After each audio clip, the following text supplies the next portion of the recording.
E, Mauro, atualização de mercado do Flamengo, já estamos chegando nos últimos dias de mercado aberto. Gonçalo Plata e Carlos Alcaraz. Qual é a situação de momento desses dois jogadores que interessam ao Flamengo? O Flamengo já tem bem encaminhado o acordo com o Southampton para contratar o Alcaraz, né? A decisão fica aí com o jogador, mas já tinha sinalizado antes que aceitaria voltar à América do Sul. Eu acho que a tendência é esse acordo acontecer, 18 milhões de euros, mais o empréstimo do Vitor Hugo, num valor ainda a ser definido, né? Caso os controladores do Southampton queiram ficar com ele, que ele nem deve ficar por lá, ele deve ir para o Gozep, o nome do time turco, que é do mesmo grupo que controla o Southampton, deve ir para lá. O Juan de São Paulo já fez esse caminho. E essa deve ser a rota do Vitor Hugo, se for concretizada a negociação. E o Plata, o Flamengo tenta uma modalidade diferente, contratar o jogador, pagar um valor por um percentual menor, depois ter um compromisso de compra em função de desempenho, mas também está negociando. Imagino que...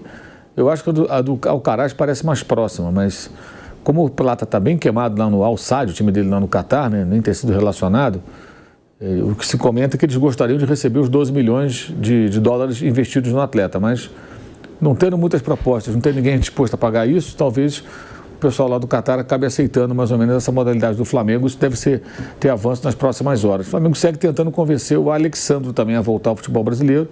Aí é uma questão que o jogador está livre, é muito mais de convencer o cara a voltar e entrar num acordo financeiro.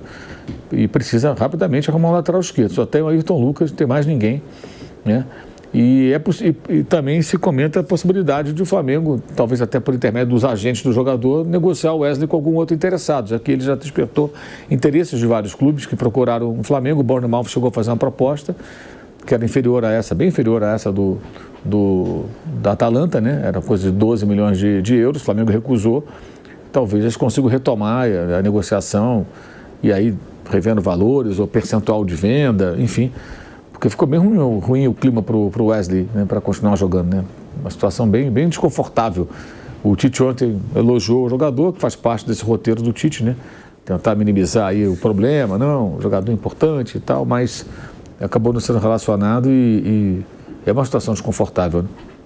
E o Gonçalo Plata lá no Al Sadd, a gente até falou aqui, né? É a história que envolve o amigo de Vampeta, Arboleda, né? Sim. Gonçalo cortado da Copa América, assim como Arboleda, né? Não foi convocado. Foi aquela festa lá dos jogadores que o Vampeta acusa o menino Kendry Pais de ser o responsável. Mas enfim, o Plata está no Al Sadd e o Al Sadd tem como treinador agora o Félix Sanches, que era o técnico do Equador, né? Ele antes era técnico do Catar, foi para a seleção do Equador, saiu depois da Copa América, aí voltou ao Catar para dirigir o Al Sadd, né? E reencontrou o Plata, o técnico que não o levou para a Copa América. Então tá difícil para ele. Não vai ficar lá, né? A questão é ter um acordo para poder sair. E o Michael está inscrito já, pode jogar domingo contra o Bragantino, já pode participar do jogo se o Tite ou quem estiver no comando do time resolver que sim. Então o Michael já pode estrear no final de semana contra o Bragantino. O reforço do Flamengo volta depois da passagem pelo Al Hilal da Arábia Saudita. Antes só informar a situação de saúde do Tite, né, o que o Flamengo passou. O Flamengo informou através de suas redes sociais que o técnico Tite passou mal em La Paz e teve que ser internado no Rio de Janeiro. Os médicos examinaram Tite e detectaram frequência cardíaca elevada. Fernando Bassan, especialista em cardiologia, detectou arritmia. O treinador recebeu medicação venosa ainda no vestiário. A situação ficou sob controle e o departamento médico se sentiu seguro para trazer o treinador monitorado no avião, medicado e com todo o suporte. Tite realizou uma bateria de exames no início da manhã e o laudo acusou fibrilação atrial. Tite permanecerá internado pelo menos nas próximas 24 horas para observação e o técnico está sendo monitorado e terá acompanhamento com exames nos próximos dias. Ainda não há previsão de alta e a decisão será avaliada dia a dia. Então, temos aí a imagem, né, a nota publicada pelo Flamengo sobre a situação de saúde do Tite, que passou mal lá em La Paz, está internado no Rio de Janeiro em observação. O quadro foi controlado, mas está em observação. O técnico do Flamengo teve uma arritmia cardíaca. Tomara que logo esteja bem o Tite, esteja bem de saúde, pronto para trabalhar nos próximos jogos aí do time do Flamengo.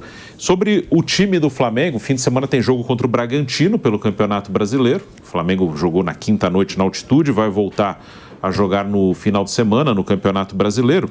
O Flamengo, Mauro, até sobre esse jogo, você imagina que o Flamengo vai ter condição de jogar com um time completo dentro do que tem, né? Se tem vários jogadores lesionados ou não, esse fator altitude, quinta-noite para jogar domingo, um jogo importante, né? Um jogo em casa em que, na teoria, é um jogo para vencer e encostar nos líderes, e o Botafogo vai jogar com o Bahia em Salvador. É um jogo que o Botafogo pode perder ponto. E na quarta o Flamengo joga contra o Bahia em Salvador, né, pela Copa do Brasil. Acho que aí a gente vai ter uma noção, né, da prioridade do Flamengo. Vai ser a Copa do Brasil ou o Brasileiro? Talvez alguém fale, até o jogo do Bahia dá para recuperar jogadores, domingo não e tal. Enfim, mas acho que não pode colocar um time enfraquecido no fim de semana não. O Flamengo precisa ganhar do Bragantino, que veio mal, venceu o Corinthians depois de 7 jogos, com 5 derrotas e 2 empates. E ainda assim foi eliminado nos pênaltis pelo Hugo, né, goleiro do Corinthians. E domingo o Flamengo tem que jogar para ganhar esse jogo de qualquer forma, voltar, se aproximar, quem sabe, do líder, se o Botafogo deixar pontos pelo caminho, que é uma possibilidade real, depois de todo o desgaste do jogo contra o Palmeiras, tendo que enfrentar o Bahia lá em Salvador, né? Um jogo difícil para o Botafogo. Então, a gente vai ter a ideia depois, né? Com essa questão do Tite, né? Os jogadores voltando, a avaliação, eu acho que vai demorar mais um pouco, até a gente ter um cenário de qual vai ser o time para o final de semana. Até porque vai passar pela avaliação dos jogadores, né? Como é que eles retornam de lá, desgaste, quem está nas melhores condições. Mas eu acho que teria que colocar o time mais forte possível. Para mim, Copa do Brasil tem que ser tratada a partir de agora como um torneio secundário, escalar um time B e ver o que acontece.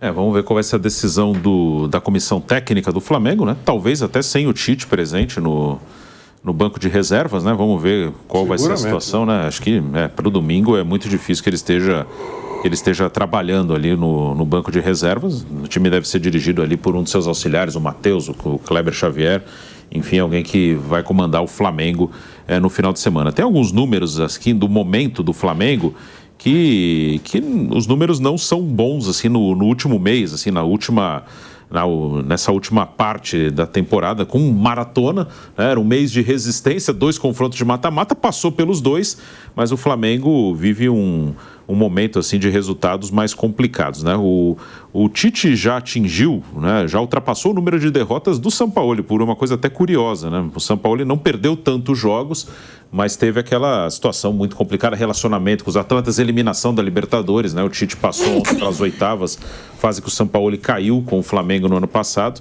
mas o Tite tem 5 jogos a mais até que o Sampaoli e sofreu 9 derrotas em 34 jogos, sem contar o Campeonato Carioca. O Sampaoli teve 8 derrotas em 39 jogos, né? Então esses 34 jogos do Tite sem contar o Campeonato Carioca. E o Flamengo chegou à sua 4ª derrota nos últimos 6 jogos, né? Nos últimos 6 jogos foram 4 derrotas. Perdeu para o São Paulo, para o Palmeiras, para o Botafogo e para o Bolívar, né? São Paulo e Botafogo no Brasileiro, Palmeiras na Copa do Brasil, Bolívar na Libertadores, mas passou por Palmeiras e Bolívar. Aí tem o lado positivo, ele perdeu fora de casa, mas ganhou em casa e passou pelos confrontos contra o Palmeiras e o Bolívar. E, além disso, teve um empate com o Palmeiras no Brasileiro e, claro, a vitória no Maracanã contra o Bolívar nesse recorte de 6 jogos. E o Flamengo não tinha uma sequência de 4 derrotas em 6 jogos, desde a sequência que culminou na saída do Vitor Pereira no ano passado. No Brasileiro, o time ainda não venceu nenhum concorrente direto ao título, né?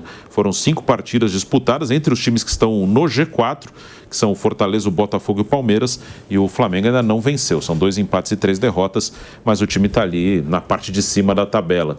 Até, Vanderlei, no Brasileiro, até um campeonato que ganhar confronto direto é importante, mas normalmente, se você analisar os resultados dos campeões brasileiros por pontos corridos, quem ganha é normalmente quem não tropeça nos pequenos. Até nos grandes, o Flamengo não ganha do Botafogo, mas aí o Botafogo, sei lá, tropeça no Fortaleza, ou tropeça com o Palmeiras. Aí o Palmeiras ele tropeça no Flamengo, mas ganha do outro. Um vai tirando ponto do outro ali em cima. Só que você não pode perder para os times de baixo. Até por isso esse jogo com o Bragantino é um jogo que o Flamengo, na teoria, ele tem que ganhar para lutar pelo título brasileiro para valer.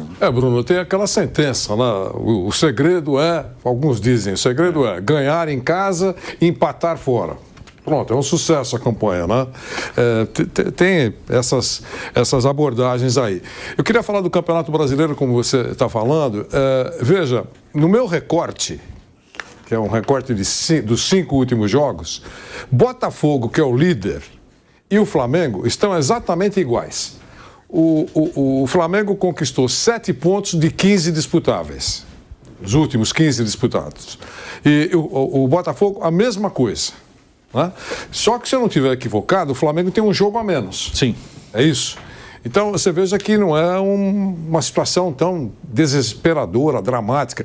Por isso, esse jogo contra o Bragantino é muito importante. O Bragantino que tem tropeçado, não tem sido mais o mesmo dos últimos tempos. Se o professor Caixinha não estivesse trabalhando numa SAF, que não tem uma torcida muito, digamos assim, que cobra intensamente, você sabe todo o cenário que eu estou abordando aqui, dificilmente ele estaria lá pelos tropeços do Bragantino. Mas a empresa e a administração acredita que isso é uma coisa passageira e que o trabalho vai ser retomado ou que está sendo bem realizado. Então, com relação ao jogo do Flamengo com o Bragantino, eu também acho que tem que fazer tudo para conquistar esses 3 pontos. É importante. Essa disputa é importante. Quem está fazendo sucesso nesse último recorte é o Fortaleza. Sim. 13 pontos conquistados de 15 disputados. E é o único que pode terminar a rodada líder do Campeonato Brasileiro. Basta, entre aspas, o Botafogo tropeçar. Se empatar e o Fortaleza ganhar do Corinthians, lembre-se que faz muito tempo que o Fortaleza não perde em casa, como mandante há muito tempo. E o Corinthians está tentando reagir, é verdade, mas tem menos condições técnicas do que o Fortaleza. Então, se o Fortaleza ganhar do Corinthians e o Botafogo tropeçar, a rodada, a 24ª rodada, né, Bruno? Sim. Termina com o Fortaleza na liderança. Fortaleza que também tem um jogo a menos. Fortaleza tem um jogo a menos que o Botafogo. Ambos os times, Flamengo e Fortaleza, têm esse jogo a cumprir contra o Internacional. O Inter que é o time que menos jogou no campeonato até aqui.